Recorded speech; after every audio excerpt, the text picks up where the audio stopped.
Business athletes, what is going on?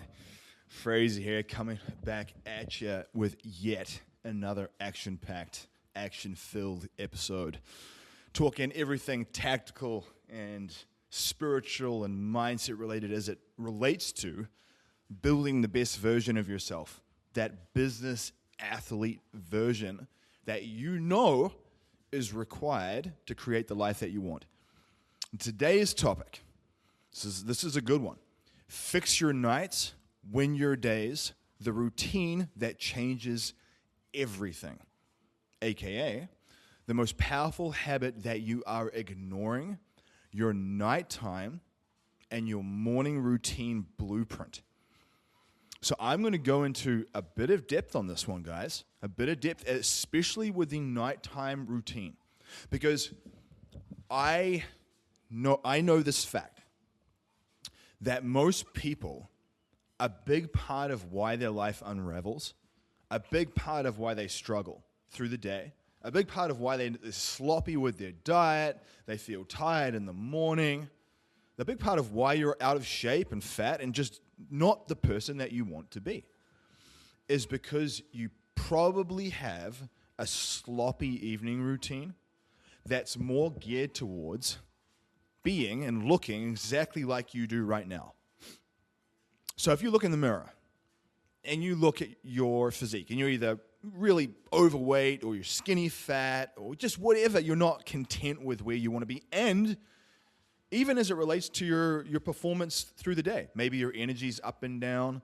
Maybe your mood and temperament's not very good. Maybe your libido is really low. You're feeling like a shadow of the person that you know you could and should be.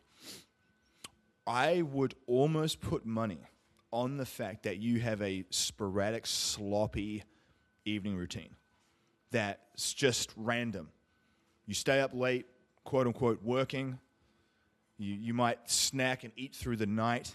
There's no intentionality with your sleep process. And I'm here to tell you that when done well, will change everything for you. There is, and I need you to understand this, there's no peptide, there's no nootropic, there's no freaking supplement, there's no biohack that will replace your sleep quality. And the way we optimize sleep is we have to have a better evening routine that then sets you up for a better morning routine, and it allows your physiology to get into a place where you start actually having an optimal sleep cycle. So let's dive into this. So part of the reason why I feel like I'm able to push so hard, because I get this comment often. People will often say, I see you up doing your Superman push-ups at 2:30 in the morning. Like, how do you go all day and not need to take 3 naps? How do you go all day and not need to have 1,000 milligrams of caffeine, right? And I will tell you that a big, big part of it ties into a very, very intentional evening wind-down process that winds your nervous system down. See, think about your nervous system like the transmission of a vehicle. Most people, when they get up in the morning, they stay stuck in second or third gear. They never really get to fifth gear. You're just revving and redlining in third. So you might go from first to second to third. Maybe you hit third as the top, but you don't know how to shift to fourth or fifth. So you're just revving and redlining in third. Now, part of what people will do to get there is they might, throw in a workout in the morning. They'll usually take a bunch of caffeine. Sometimes they'll take some Adderall or some Ritalin if that's a prescription they're on. There's probably some other nootropics that they'll be using, maybe a nootropic peptide or two, like some Dihexa or C-Lank or C-Max or something like that. But they get to third gear and that's really it. Because they're not understanding how this transmission actually works. And what you will find is that even when you get to third gear, at nighttime, most people don't know how to downshift into neutral and then park. So part of your challenge going to bed at nighttime, especially some of the common things that people will say to me is, I just can't go to sleep at 8 or 9 o'clock. I'm not tired. Well, I'm going to tell you exactly why that's the case and why you restructuring your daily flow is going to change your life. I mean, a big part, like I said, a big part of how I can keep pushing so hard through the day and go all the way through to dinner time and genuinely feel good. You know, I would say that one of the biggest illusions in the health space is you got a lot of these health people that talk about how great they feel because they might have abs. You know, they're in good shape visually, but a lot of them feel like garbage. Now, I'm sure there's some that are being honest and they do feel reasonably good. You know, I'm sure there are some, but I know firsthand that a lot don't. And the reason why I know this is because I've had and do have these people come to me. I'm one of those guys that the coaches come to for coaching when it comes to their health because of the advanced knowledge that I have when it comes to human biology and being such an avid student of life that they see what I'm doing and they can see that I've figured it out. They can see it because they see how I post every day. They see how lean I am, but they see how locked in I am, and they're like, there's no way he can fake that. He might fake it for a week, but there's no way he could fake that for as long as he has. It must be real. And I'm here to tell you that it is. And what I mean is that you can, when you lock in a proper process where you sleep better, you will genuinely feel pretty darn good all day. Now, a little bonus tip for you. This is outside what we're going to be discussing today. But in fact, episode 2 of my podcast was on this. This is how important this part is NEAT, non-exercise activity thermogenesis, your step count. I will tell you now, between optimizing the evening routine to lock in sleep and being very, very obsessed with constant low-grade movement, literally as we do this podcast, I'm walking right now, those are the 2 things that drive my energetic output. If I was to get up like I do every day, but I was going to sit on my butt at a nice office like a lot of you guys might, I would feel way more tired. I definitely wouldn't have the capacity and the bandwidth to push as much as I do. Now, if I didn't have a good evening routine, holy crap, I'd be a hot mess. And I see people that fit that criteria. They're either super overweight or they're skinny fat. They've got tons of injuries because their body's all inflamed. You know, and what happens when you get really inflamed like that, you tend to start almost like operating quite manic. You have that sort of OCD, ADHD, manic brain chemistry. Nothing good happens when you're in that place, man. Nothing. So it's important to understand that with an evening routine process, this is what sets you up for a good morning routine. You know, people talk about, your morning routine is the most important thing. I'm here to tell you, the morning routine does matter, but what matters more is your evening routine, because that literally dictates the complexity of your morning routine and how much energy you have when you get up. If you stay up late and you drink a bunch or you smoke a bunch of cannabis and you just eat a bunch of food and you're scrolling Instagram reels and watching a bunch of inflammatory stuff and sort of sitting in your self-loathing and procrastinating, you are going to feel like garbage when you wake up in the morning. And then that sets the energetic tone for your day. So if you want to implement the tactics that I talk about across the board in this podcast more proficiently, you have to recognize that your evening routine and your sleep cycle is not just some, I'll try and do it someday, or, that sounds kind of nice. One thing I'm going to call you out on right now is I have people will say to me and they'll talk about, my sleep's not good. And, we've tried different supplements and there's different things that you can try. But the one thing that people are so resistant to doing is changing their bedtime. They don't want to go to sleep earlier. They want to stay up to 11 or 12. And my response is, look, if you don't want to change that, stay the same. Period. Stay the damn same. If you're not prepared to change things like that, then live with your current situation. Because people want that cake and to eat it too. And sometimes, my goal is often, how can we make that happen? But the biggest lever I see when it comes to sleep optimization and in turn improving energy is a better evening routine and even a different sleep cycle. So let's jump into this.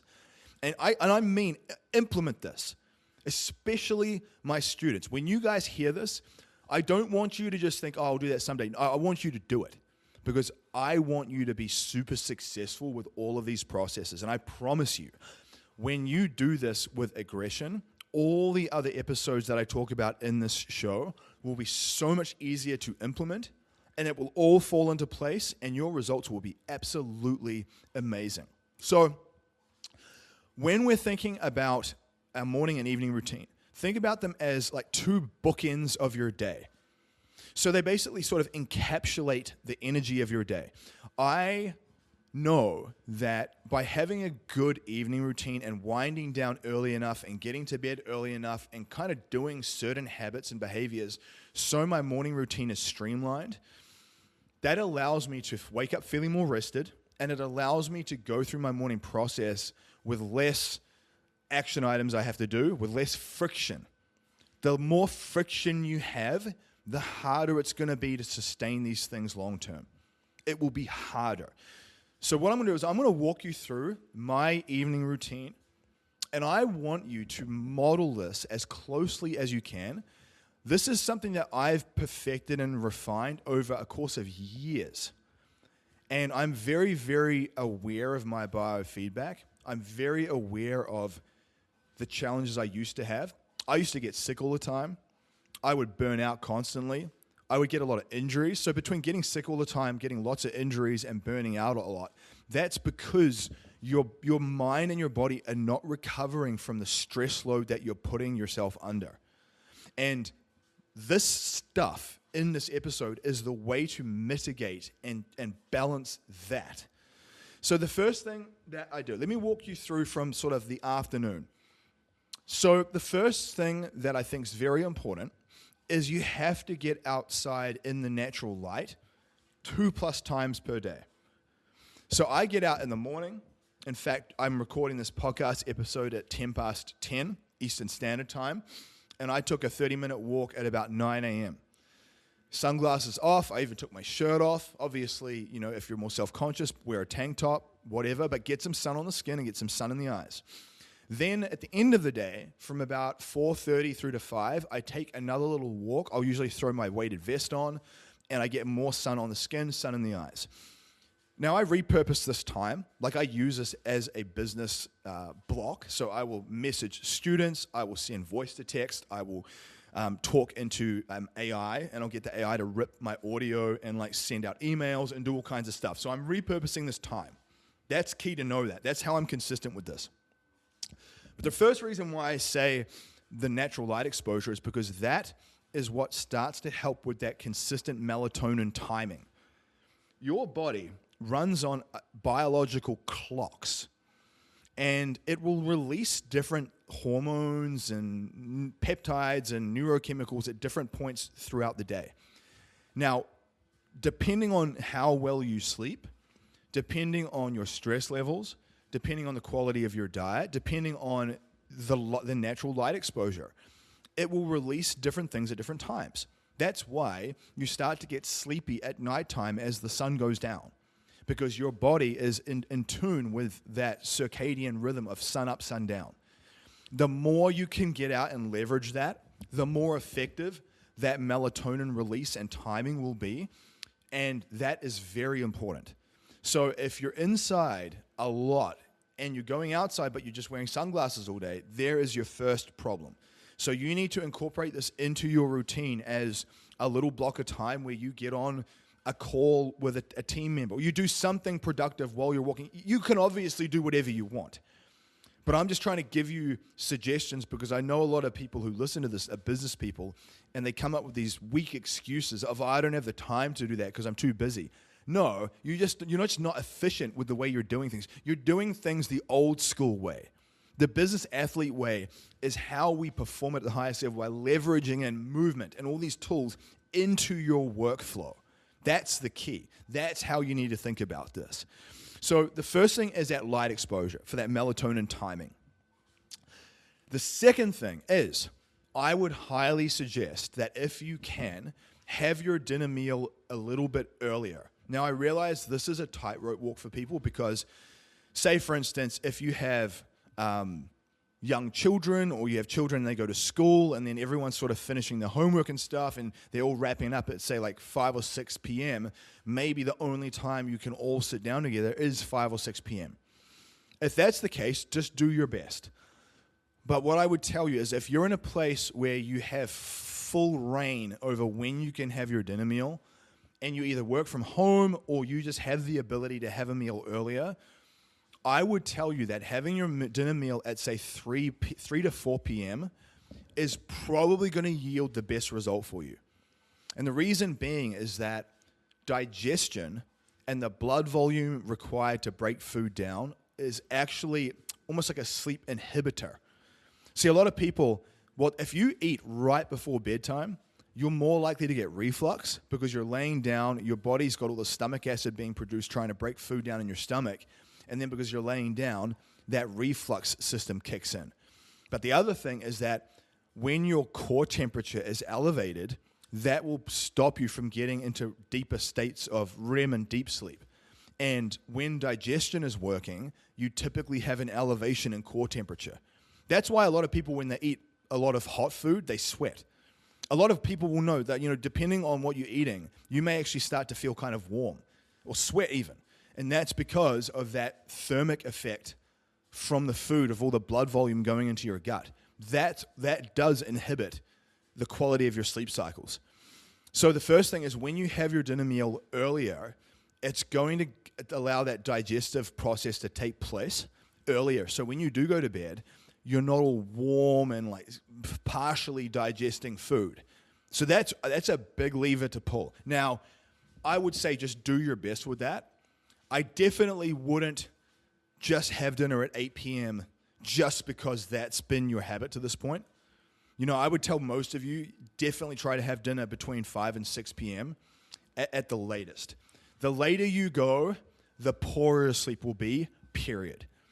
And the reality is this. You can keep doing that. And you can say, oh, we've always done it this way. It's tradition. Well, enjoy having garbage sleep for the rest of your life then. That's it.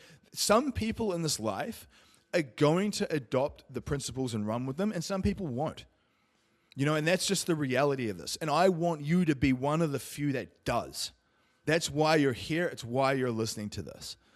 So meal timing does play a key role. Now, we go to bed at about 8 o'clock, and we'll have our dinner meal at about 5. So again, it's not perfect, but I'm producing and coaching and working right up to that point, and it just wouldn't make sense for me to pump the brakes, stop what I'm doing to have dinner earlier, than to have like a little tiny micro window of time at the end of the day. It just makes more sense to do that all. And I kind of like it because it encapsulates the day, and I can sit down and I can enjoy that meal with my family. Eat with your family. Sit down with your family. I mean, that's such an important thing to do that I think a lot of people have lost touch of. Now, another thing that I would say is, as much as you can, slow down the way that you eat. I've been guilty of this in the past. If you eat really fast, you're going to have more digestive problems, period. I mean, some people don't realize that sometimes it's not even a food sensitivity. It's not even you have an issue with the food. It's that you're eating like a heathen. You're eating way too fast. And I would say a lot of people fall into that camp.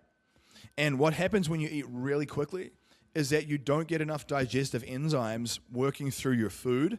So when your food starts to run through your digestive system, it's not even broken down properly.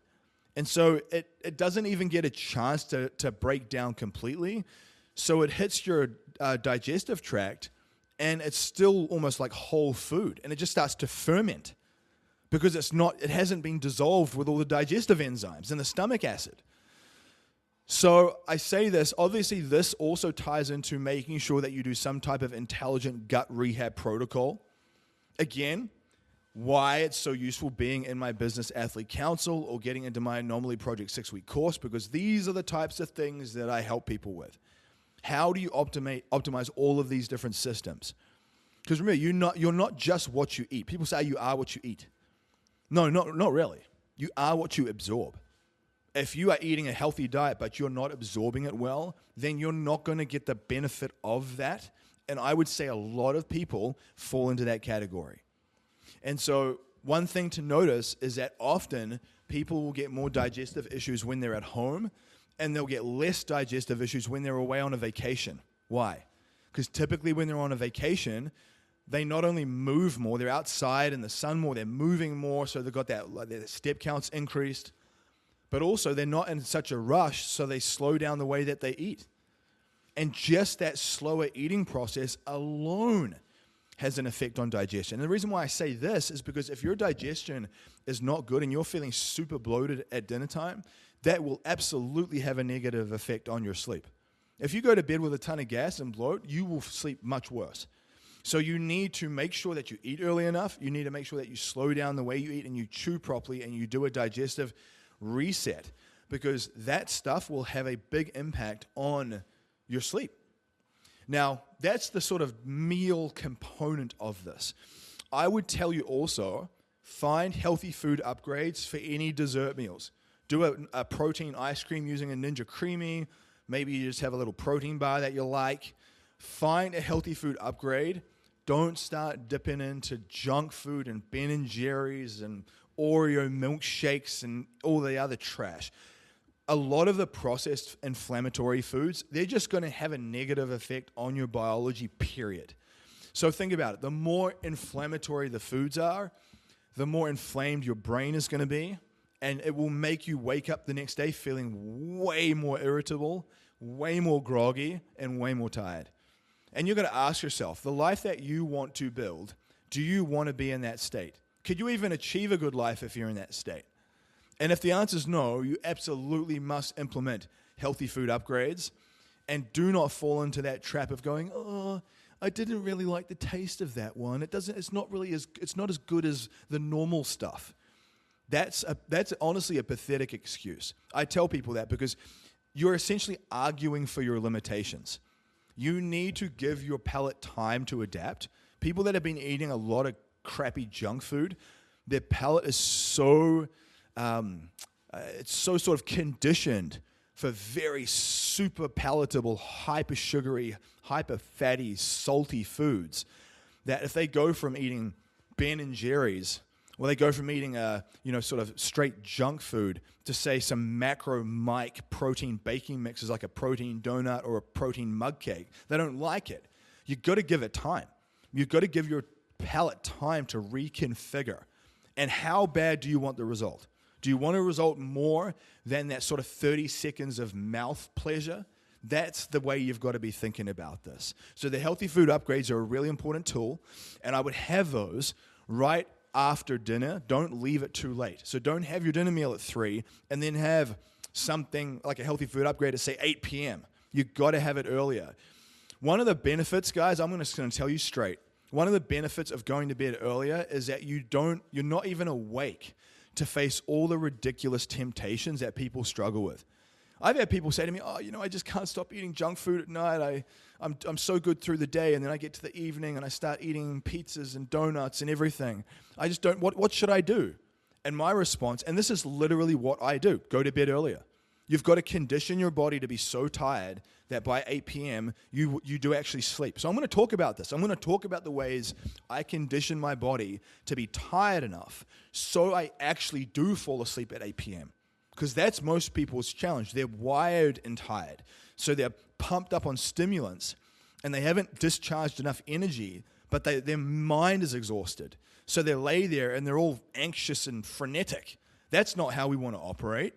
So outside of making sure that you do the healthy food upgrades, having them close to your dinner meal, the other things that I think are really, really important, you've got to recognize that you've got to downshift each of your sensory systems. So think of all your different sensory systems, like your sense of smell, your sense of hearing, your visual cortex, your sense of touch, tactile. All of these are different systems in your body that all contribute to the transmission downshift. Now, I'll give you some examples of what I do. So at 5 p.m., we have our dinner meal. We slow down. We'll often sit at the table and we'll just have a little bit of conversation. You know, we'll say things to our daughter Zia, like, you know, what was your favorite part of the day today? Even though we homeschool and we're all together, we just bring up that positive conversation. I think that's really important. So we're not like on our phones, checking TikToks, reading emails or any of that stuff. We're just connecting as a family. That's the first thing. What I do once the dinner meal is made is I turn the air temperature down in the house. And the reason I do this earlier is because with a larger house, or any house as it comes into summertime, it can take time to cool down. Like if you run your house at, say, 70 to 72 degrees during the day, and then you need to get it to, say, 64 degrees at nighttime, it's going to take time for it to get down there. So I'm preemptive. I turn the sleep setting on, and I'll crank it down to, say, 63. 63. And then what happens is it pulls it down faster, and then I'll put it to the sleep setting. And the sleep setting, I think, ranges between 64 and 66. And again, everyone's situation's a bit different, but one of the things that data does support is sleeping in a cooler air environment. That's always going to be a benefit. If you're sleeping in a warm environment, you typically won't sleep as well. So what I would suggest is turning it down to, say, between 64 and 66 degrees. That's the tactile part. That's the touch part. It's the sense on your skin. Because, I mean, we all know if you're sleeping in a room that is really hot and you've got the covers thrown off and you're sweating, that's going to make you feel so exhausted. You're much better off being cold and just pulling up another blanket than being too hot and sweating. Like a lot of people will sweat and they'll wake up in sweat. That's not a good sign. So you want to make sure that you turn that air temperature down and then give it time to go down while you're having dinner. So being proactive about that. So that's the sense of touch. The next part is your visual cortex, so your sight. So a lot of blue light and a lot of bright TV screens, television screens, phone screens, that blue light is not good for your melatonin release or your nervous system. That's why people can stay up to 2 and 3 a.m. in the morning when they're on their computer, because their computer blasts them with blue light and it just constantly suppresses that melatonin release. So they never actually get that proper circadian rhythm. So put blue light filters on your phone, put blue light filters on your computer, turn the TV brightness on your TV way down if you're going to play the next part of my suggestion with the music through your TV system, which sometimes we do. I'm going to share this with you. So turn it all down and use Himalayan salt lamps and essential oil diffusers that have like a yellow or orange or red colored setting on them. So most essential oil diffusers that have lighting, you can change the light color. So we set it to like an orange color, and we will have that. We'll use Himalayan salt lamps that have an orange color as well. And that's how we essentially illuminate the house as it starts getting into the evening. So we're not hammering ourselves with a bunch of blue light. That's really important because that definitely has a negative effect on sleep timing. So we're addressing the visual component. We're winding that visual cortex down.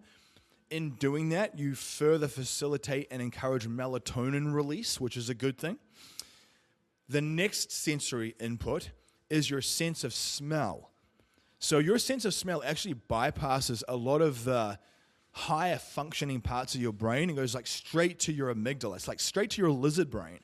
It's like a evolutionary thing. So when we smell like a rotting dead animal, part of the reason why we get that visceral response right away of like, ugh, gross, is because it bypasses all the rational thought parts of your brain and it goes straight to that preservation part of like, stay away from this. It's rotten, so if you eat it, it won't be good for you. That's why it smells so bad to us, because it's the brain's way of keeping us away from that stuff, because it tends to be full of bacteria and stuff that will make you sick. I mean, think about it. A rotten squirrel is not going to smell like cupcakes and candy corn, it's going to smell disgusting from that biological evolutionary standpoint. Equally, that system can be leveraged. So we can bypass everything and go straight to like the calming part of the brain by diffusing essential oils that have a parasympathetic nervous system response. So that calming, rest and digest aspect of your parasympathetic nervous system is often kicked on with things like lavender. Lavender essential oil is a classic. Now, depending on the different brands you have, we use a brand called Young Living. They have some combination oils called Stress Away. So Stress Away is one that has a few different things in it. Vanilla, it's got some vanilla. It's got a few different things in it. But I will typically use Stress Away or especially lavender to calm the nervous system down directly to that sort of very ancient part of the brain. So now you're addressing your your olfactory system, your sense of smell. Another part, I've even forgot to mention this because I'm just speaking like on the fly, which again, this is a good thing because I remember all of this, is the tactile or the sense of touch. I'll jump in the shower for like 3 to 4 minutes to just reset the body. So, I've been training all day, been working. I want to reset that sense of my body not feeling nasty and gross and dirty and smelly. So I'll jump in the shower. I'll have it warm to start with, and then I'll turn it down to cooler for just a minute. I reset the system. I hop out, I dry off, and I feel fresh. You feel clean and you feel fresh. I feel like that 3 to 4 minute little action makes a big difference in my opinion. So that's especially if you sweat more. So that's one thing that I really, really love to do as a sense of touch. Now, your sense of hearing, your auditory system. We will play relaxing spa music in the background of our house pretty much all afternoon. Now, depending on the mood and depending on how people are feeling inside, we might play some more upbeat instrumental music. But typically, as we're winding down, we'll put on some relaxing spa music, either on Spotify or on YouTube Premium. And you can even put on, very often on YouTube Premium, there is 4K soundscapes. If you search relaxing 4K soundscape on YouTube, it will have these beautiful images. It might have some drone footage of them just flying through the mountains or in a national park. And it will just be playing relaxing spa-type music. We will put that on. We'll turn the TV brightness down. And it's like having a piece of digital wall art that's mesmerizing and visually calming. And it's also calming in terms of a sense of hearing. So that doubles as sense of sight and hearing. Or alternatively, we'll just put on some relaxing spa music on Spotify on my phone. And typically when we do go into the bedroom, we'll play some just calm little relaxing nursery rhymes for the kids. So they're just nice little bedtime, gentle nursery rhymes that I do find really kind of relax and chill everyone out. So we'll play that as well while we're winding down and we're getting ready. So at this point, you've addressed all these different sensory systems in your body. You've had your dinner meal. I will go through the house where we work as a team, so we kind of reset the house. We reset the rooms. We put all the dishes in the dishwasher. I turn that on. I wipe the kitchen benches down. Any toys that Zia has, she puts away on her Montessori homeschooling shelves. We'll quickly run the vacuum cleaner around the edges of the house to get all the dog hair up and anything that's been on the ground. We put all the pillows from the couches back into place. We just reset the rooms, and we do it as a team. And what happens is, visually, it's so much more organized and calm when you have some order to your environment. When everything's chaotic and messy, that's a chaotic and messy mind. You've got to recognize that. And so take a few minutes, reset the rooms as a team, get everything nice, because that will help you streamline your morning routine much more proficiently. Now, I pull all the blinds down. We draw all the blinds. We get it as dark as we can. We turn off all any lights. The air temperature's already dropped. And we'll go into the room. And at this point, it might look a little bit different for everyone. So we have a red light lamp that's by a brand called Hooga. And we'll turn on the Hooga red light lamp. We will have the spa music or the nursery rhymes playing gently. And we'll each take turns at basically getting ready for bedtime. So I'll brush my teeth, I'll wash my face, I do my routine. Lauren will do hers. While she's doing hers, I'll read the books to the kids. So we're just doing something calming. We're reading books, we're kind of winding down. And then when I go do my stuff, she does the same. And then at that point, everyone's just very chilled and ready for bed. There's no phones, there's no scrolling, there's no being hyperactive and crazy. Now you might say, how do you get the kids to be in that calm state? All of these things help. Think about it. All of these different sensory systems will help them get calm for sleep too. If they're going crazy at bedtime, it's because you have not created that downshift in all these different sensory systems. And you're just witnessing the effect of that in them. Now, I will also say that it's important through the day to have them move. This is one thing I'm going to be talking about as it relates to a morning and a daytime routine, is that we have a little rebounder in the house, and we have a little gymnastics bar in one of the rooms with a little crash pad. And Zia often uses them. She's often bouncing on them. She's swinging on her bar and everything. You will be amazed at how active children will be if you just provide the environment for them to do so. I will tell you, it's in this day and age, it's not good to have kids that are overweight. If you've got overweight kids, I'm here to tell you that is a reflection on you first, on your leadership. So you have to see that, take that on the chin, and start being more proactive, because it's not just about your health. It's not just about your fat loss. If you're getting in shape but your kids are overweight, that's not good. You are going to be setting them up for a lot of pain in their life as they become a teenager and an adult. So you got to work on that.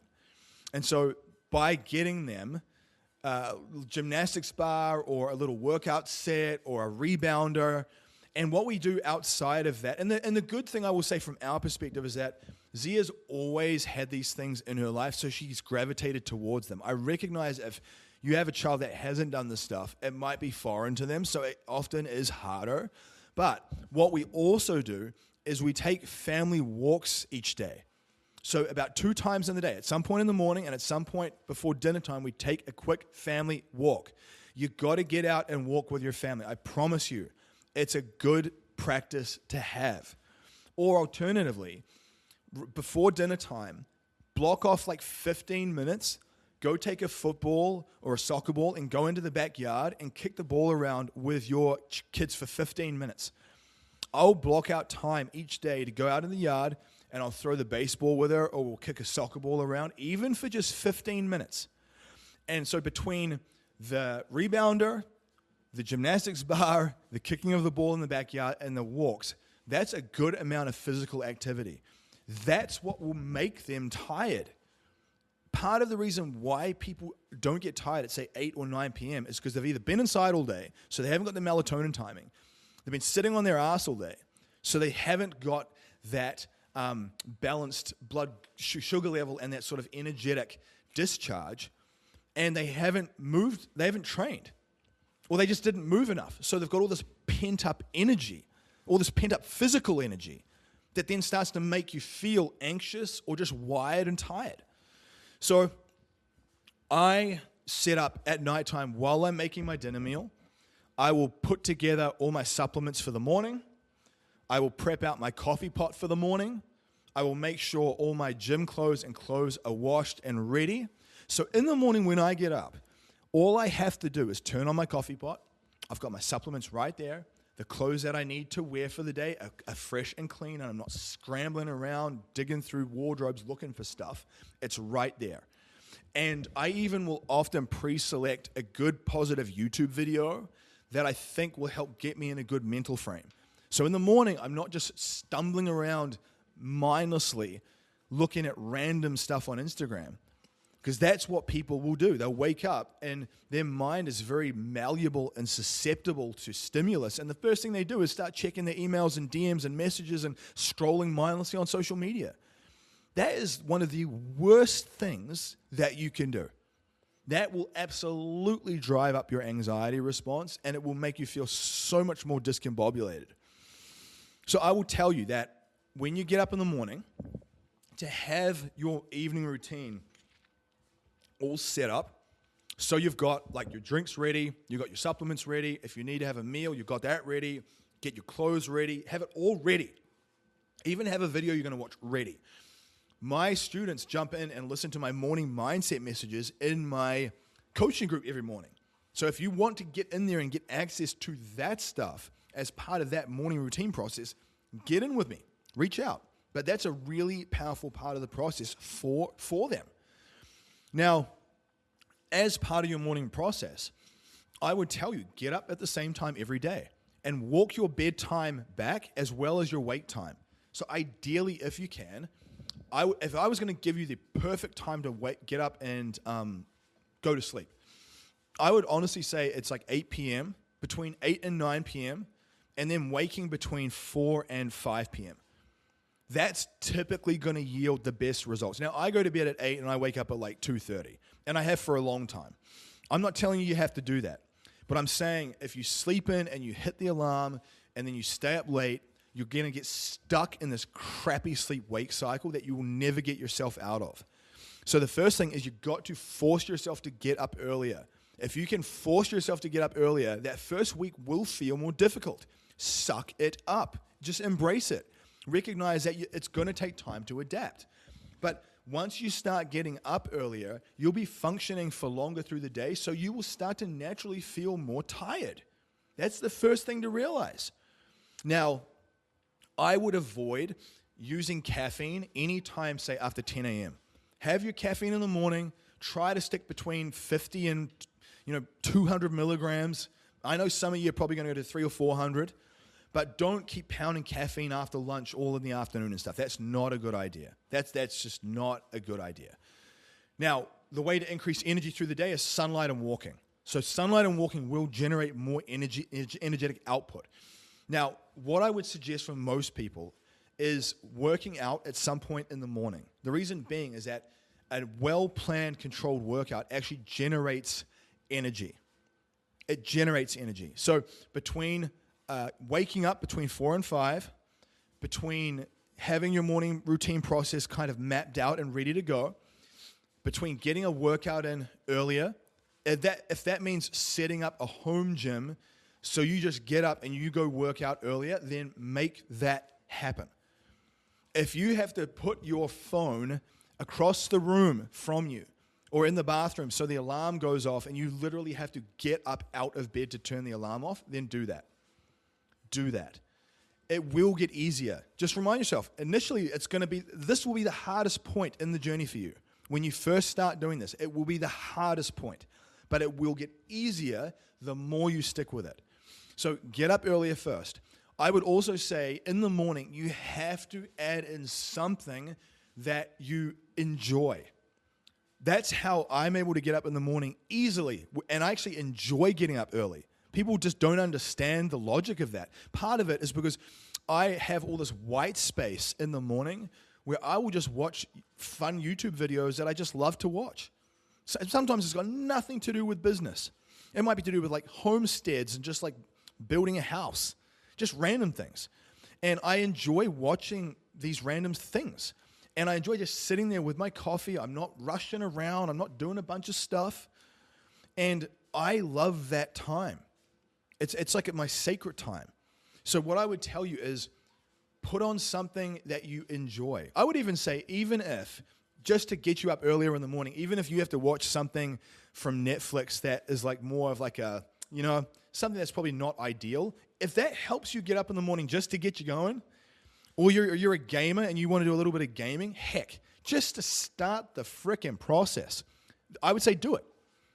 You got to attach a positive anchor to that morning routine to get your butt up consistently. Otherwise, it's going to always be a struggle. And then once you've got momentum, then we can upgrade the habits, then we can upgrade the anchor. But remind yourself, you've got to attach something you enjoy to the morning routine. Maybe you add in a protein bar that you love the taste of. Maybe that's a little treat you have in the morning when you get up with your coffee, right? And if you can attach that anchor to the process, maybe that is worth it. So that is really important from a psychological standpoint. Because when you do these things consistently, you will notice that your mood, your energy, and your direction all improve in a big way. Now, I will tell you that everyone's morning routine looks a bit different, but I would definitely aim to get a workout in or walking. One of the two. You want to move. So I will come out, I'll wake up at about 2:30. I will just enjoy my white space from about 2:30 through to 4:30. So I really love that time. That's how I reset my system and how I can go all day long at the highest level. That to me is absolutely worth it. The ROI is worth it. Now at 4:30, I come out to my superhuman gym and I will walk on my walking pad. That starts to gear shift my system. And then once I'm walking on the walking pad, I will drop into my coaching group and I'll leave some morning mindset messages for my students. That forces me to think about something positive and proactive. And because I'm verbalizing it, I bring that sort of energy. They can feel it. Like you can probably feel this right now.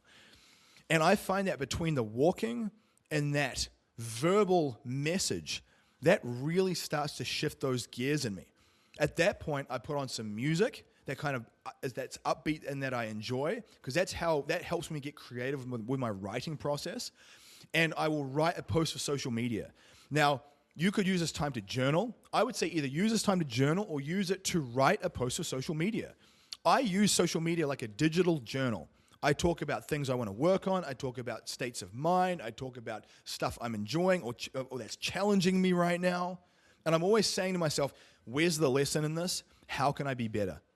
Where's the lesson in this? How can I be better? So I have that time in the morning because I get up early enough to set my nervous system up, to gear shift in the right way. So by 6 a.m., I've got so much value done, and I'm in this good, energetic place. That starts my day. And then I'll go in and I'll do some dad mode stuff. I'll get the breakfast ready for the kids, and I'll empty the dishwasher, and I'll do some of the dad mode stuff, right? Then at that point, once I'm done there, I will jump into the bathroom and I get myself ready.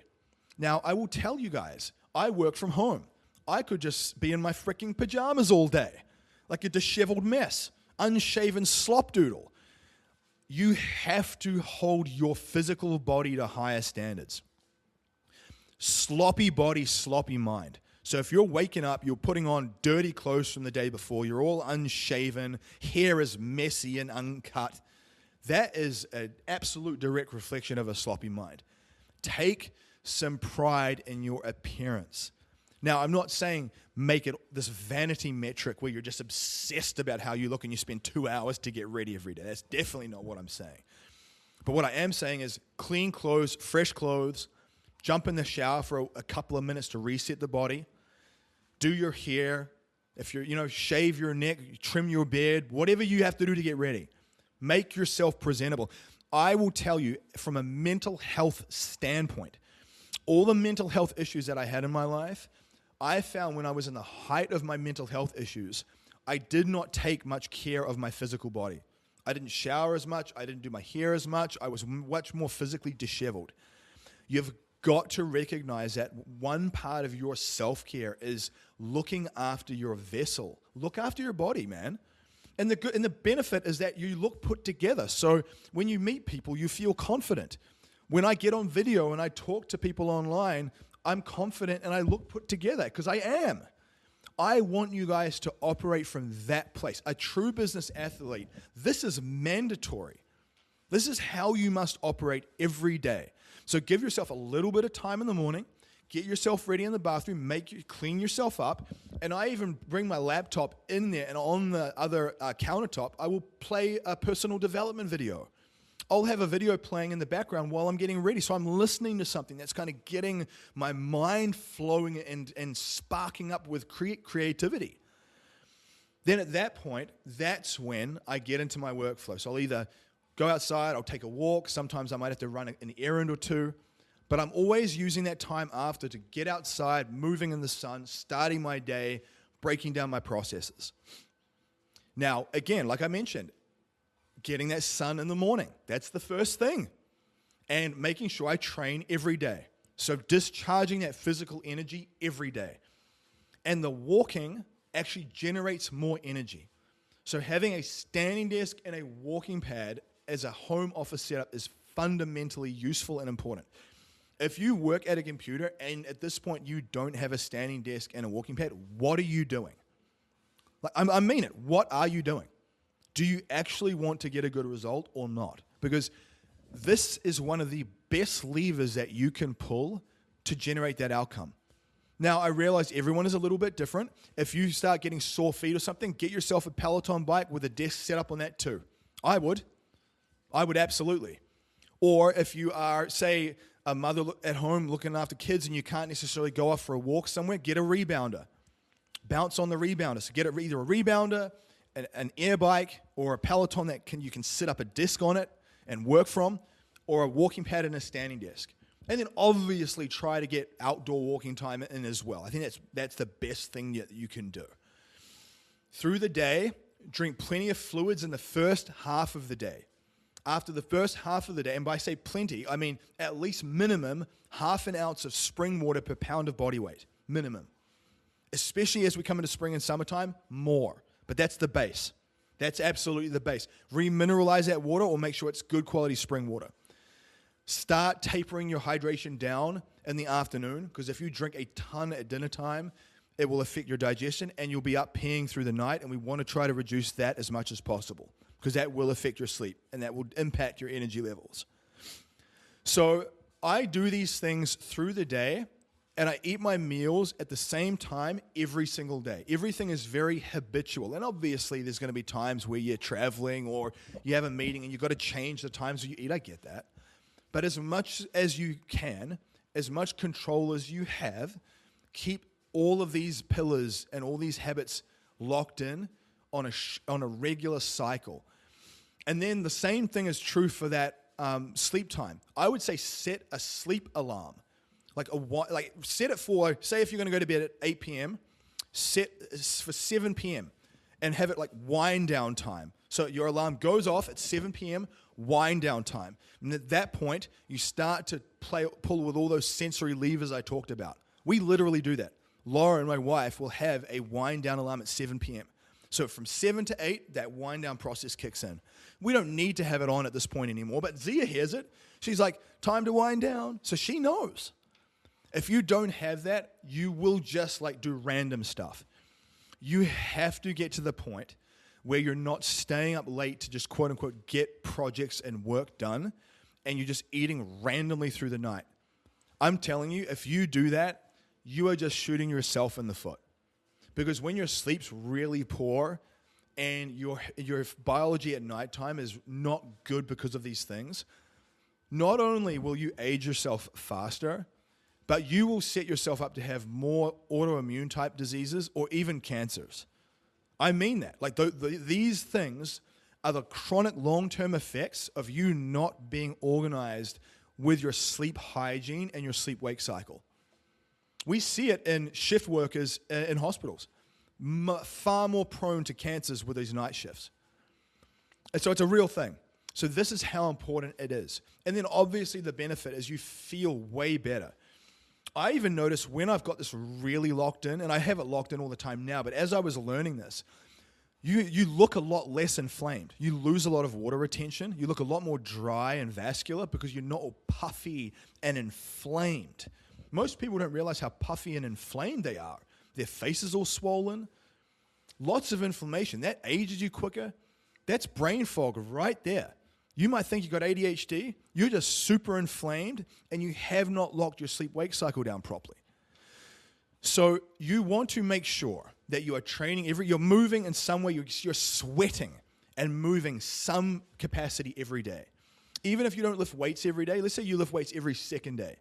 I would throw on a ruck vest and walk for 20 minutes on each of those days between, and I would definitely get 1 or 2 more little walks in outside every single day. So between sweating every day and then walking in the sun, between your hydration through the first half of the day, between setting up your evening routine with those sensory wind down processes, and making sure that you're being conscious about light exposure at nighttime with the blue light and the red light, the timing with your nutrition, making sure that you're doing a healthy food upgrade off the back of that nutrition, eating earlier in the day.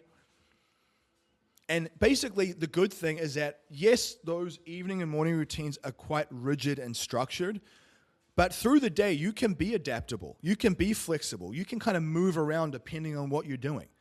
But think of those two things as the bookends of your day.